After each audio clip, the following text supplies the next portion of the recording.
देखिए, अगर किसी को भोजपुरी भाषा और पूर्वांचल की सामाजिक संस्कृति का ज्ञान होगा, क्योंकि पूर्वांचल में मैथिली, भोजपुरी, अवधी सब बोली जाती है, तो ये अच्छी तरह समझता होगा कि गांव देहात में जब किसी बात को टालना या उसे एक हल्के फुल्के अंदाज में खत्म करना होता है तो पारंपरिक तौर पर बोला जाता है ना भोजपुरी में, ऐसे ही मजाक अंदाज में कि फलनवा यह कहले बना कुछ और नहीं कहला ना है, तो चला एक बतिया छोड़ दो। तो ये सब ऐसे चलता रहता है।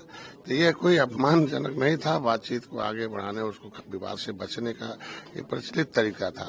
लेकिन अब इसको लेकर आज जो विवाद किया जा रहा है वो गलत है, और मैंने उसे सहज और हंसते हुए भोजपुरी बोली भाषा में कहा था कि किसी समुदाय, किसी महिला, किसी धर्म के अपमान के लिए मेरा कोई उद्देश्य नहीं था। अगर किसी को लगता है उस शब्द से कोई समस्या है तो मैं उसको, उनको लगता है कि उसे ठेस पहुंच रहा है तो मैं उस शब्द को वापस लेता हूं और ये मैं उसे कर रहा हूं।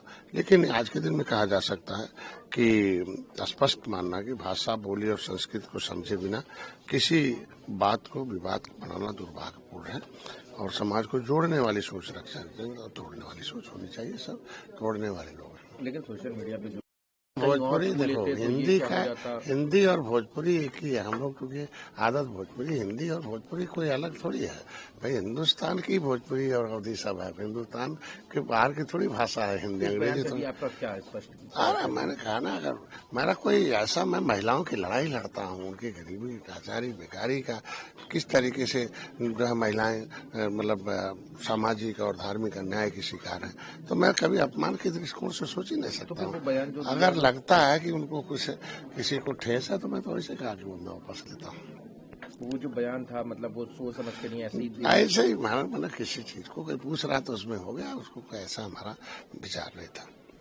नीतीश कुमार के जो उन्होंने जो किया था कि जो बुर्का चेहरे पे सटाया था, उस घटना को कैसे देखते हैं? अब मैं तो कल ही कहा था ना, अधिकारियों का काम था कि उसे जो है सही ढंग से फोटो से अटेस्ट करके लाते। हमको लगता है उनके दिमाग में रहा होगा कि पता नहीं वही है कि कहीं अलग है, तो जो होना चाहिए उन्होंने बुर्का हटा दिया और क्या है। तो हटाने का मतलब उसको नए अंदाज में नहीं लेना चाहिए। आपको हमारे तो यहाँ पर कमी, हमारे उत्तर प्रदेश में ढेर सारा हटाएगा, तो उसको तो विवाद में रखना ही नहीं चाहिए आज के दिन में। हाँ, हमारे यहाँ तो 4 करोड़ है, बताइए आज के दिन में चल रहा है उसको, तो ये तो गलत लोग हैं तो उसको देख रहे हैं। हमको लगता है SIR की प्रक्रिया सही है, मरे हुए आदमी का नाम हटना चाहिए, दूसरे देश का चाहे एक ही आदमी क्यों न हो उसका नाम नहीं होना चाहिए। हाँ, कोई माइग्रेट है तो एक जगह उसका नाम होना चाहिए। हाँ, 18 साल के नए उन्हें जुड़ना चाहिए। तो भारत की लोकतंत्र की प्रक्रिया है, इसी को पारदर्शी कहते हैं।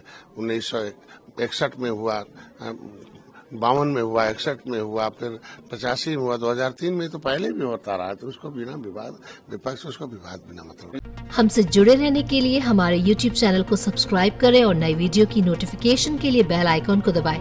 अगर आप ये वीडियो Facebook पर देख रहे हैं तो लाइक जरूर करें और ज्यादा से ज्यादा शेयर करें। धन्यवाद।